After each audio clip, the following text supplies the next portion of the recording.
Today on Public Eye News, Representative Jack Bergman introduces a bill to protect rural postal service.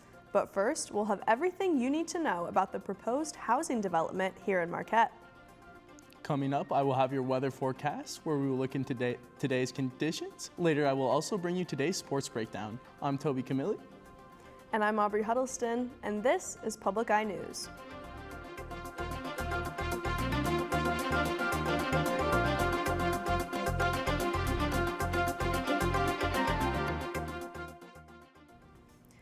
The Veridia Group is seeking concept plan approval for a new housing development in Marquette. During an upcoming public hearing, the Planning Commission will determine if the planned unit development, or PUD, can move forward. The plan consists of 40 units, which will be built into 3 existing parking lots located on the south side of West Magnetic between Lee and 4th Street.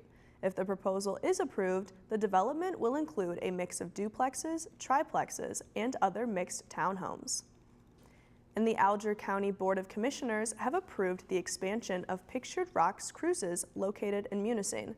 The Board of Commissioners held a public hearing where community members could comment on the proposed plan before it comes before the board for a vote. The approved expansion covers over 2 acres of land and includes a 4,000 square foot addition to expand retail areas. The entire plan for this project can be found on the Alger County Board of Commissioners website. The Luce County Sheriff's Office is warning residents of a surge of financial scams with over $100,000 being stolen in the past year. Common signs of these scams include emails or texts that make claims of unauthorized charges or compromised information. Scammers might pose as government officials, financial institutions, or tech companies and ask victims to do things such as download apps, withdraw funds, or purchase gift cards. The scammers insist on secrecy and will often make threats to those who don't comply. The Sheriff's Office urges individuals in the community to verify suspicious requests and warn others, especially the elderly. The Michigan Department of Transportation is investing $9 million to rebuild overpasses on I-75 at Cheeseman Road in St. Ignace. The 2-year project will involve deck and substructure repairs, bearing replacements, and steel coating. The work on the northbound I-75 is set for completion in 2025, and the southbound work will be done in 2026.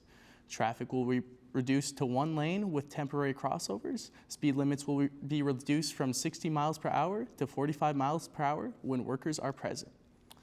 And starting now, Mackinac Trail at the Chubb Creek Bridge will be closed to all through traffic due to road construction.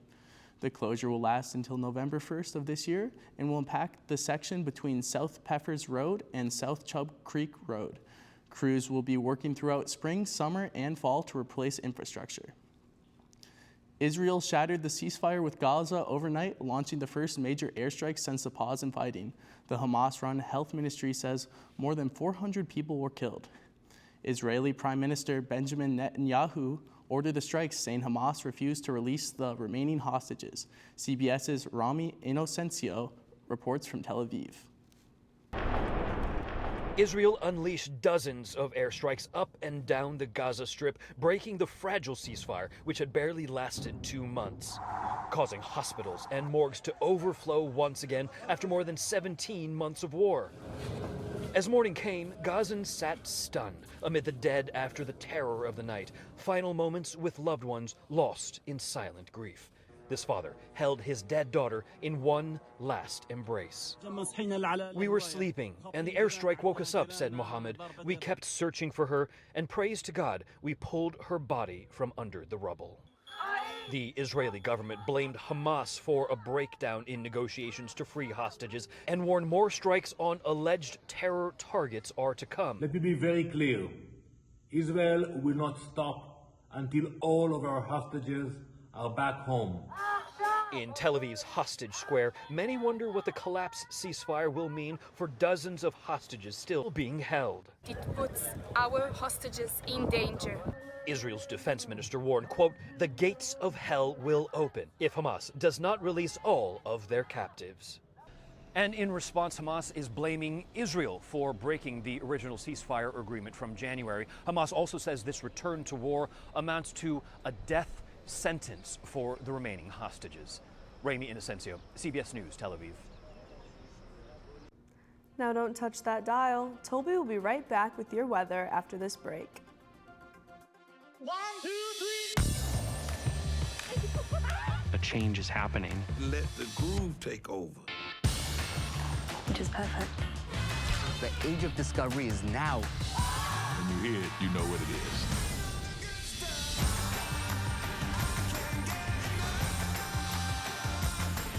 I am quite overwhelmed. It's a joy to be in this world.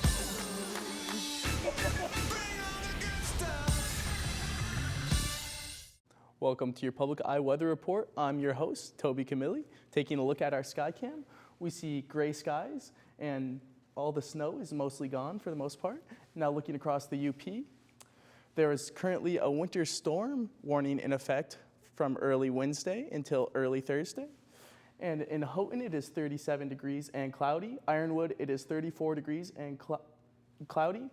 In Iron Mountain, it is 45 degrees and mostly cloudy. In Menominee, it is 42 degrees and sunny. Moved across to the east side of the UP. In Escanaba, it is also 42 degrees and mostly sunny. In Manistee, it is 47 degrees and mostly cloudy. In Sault Ste. Marie, it is 43 degrees and mostly sunny. And in our lovely Marquette, it is 34 degrees and mostly cloudy.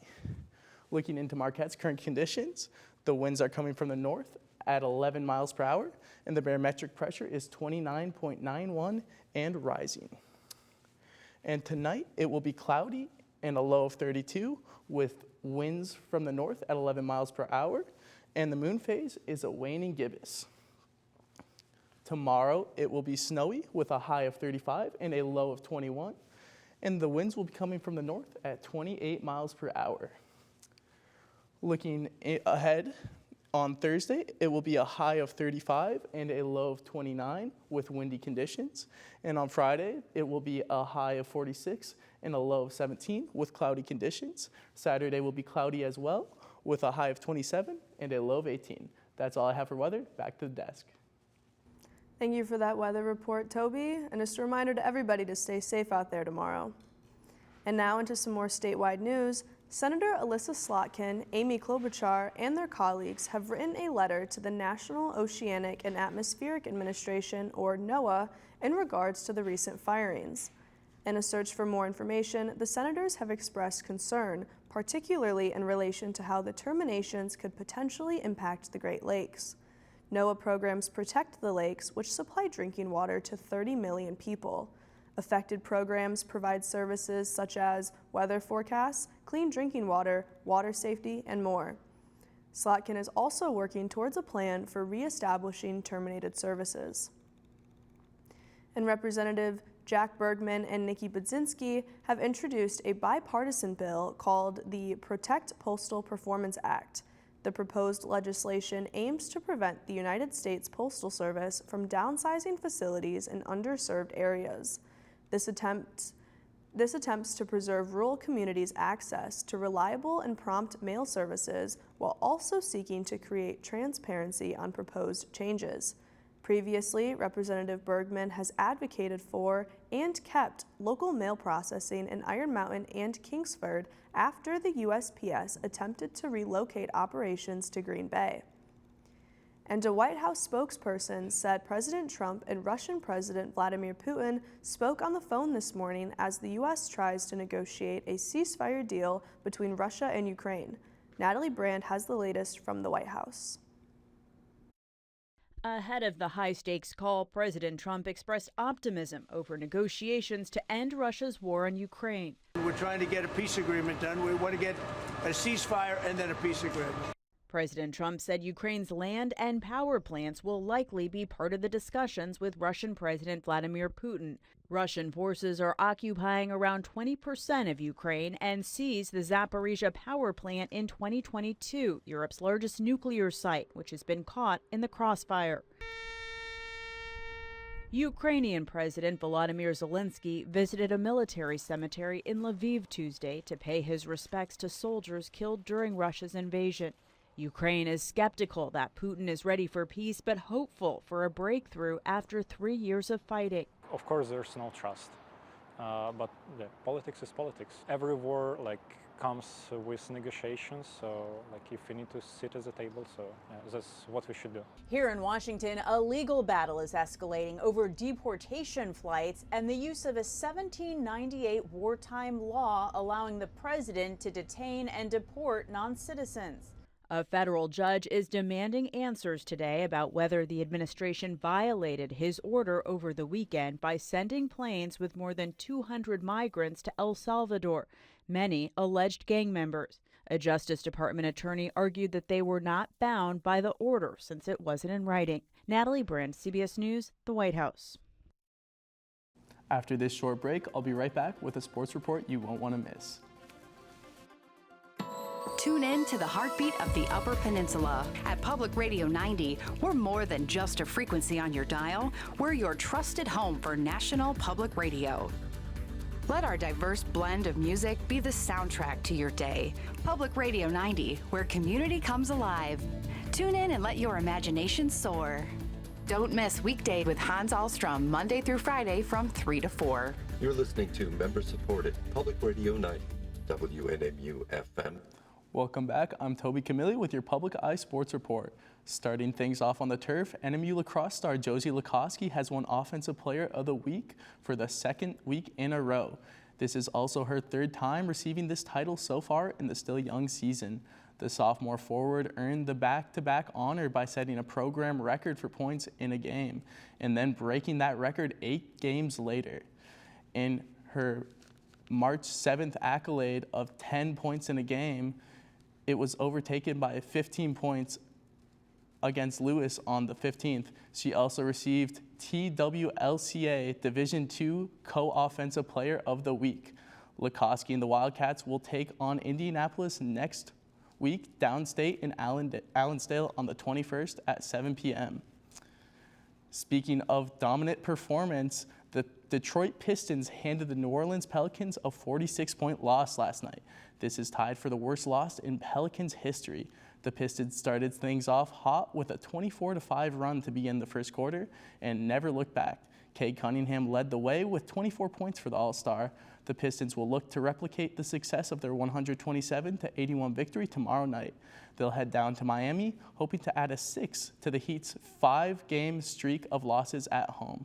Tip-off is at 7:30 p.m. Now passing it over to the ice, the Detroit Red Wings will take on the Washington Capitals tonight for the third time this season. The Wings will aim to improve their 14-14-3 record on the road, including their current 4-game losing streak. With just a month left to go in the regular season, the battle for the postseason is on. The Capitals lead the Metropolitan Division of the Eastern Conference, while the Red Wings are in the hunt for a wildcard spot and are only 2 points back right now. Tonight's puck drop will be at 7 p.m. at Capital One Arena. That's all I have for sports. Wow, Toby, those Pistons are on fire. They sure are. A 46-point win. That's pretty crazy. Yeah. Well, I hear you have a couple more stories for us, Aubrey. Yeah, I have one more. And the Marquette County Pigs and Heat Fire Relief Charity Hockey Game is set to be held tomorrow at 6:45 p.m. at Lakeview Arena. Tickets are available at local police and fire departments or at the door. A ticket not only gives you entry, but a chance to win prizes. Well, that's awesome. I think that's a great thing for the community. Yeah, it's very exciting. You know, I love hockey. Are you gonna go? I'm going to try for sure. It's definitely going to a great cause. I agree. And that's all the time we have today at Public Eye News. I'm Aubrey Huddleston. And I'm Toby Camilli. And we'll see you next time.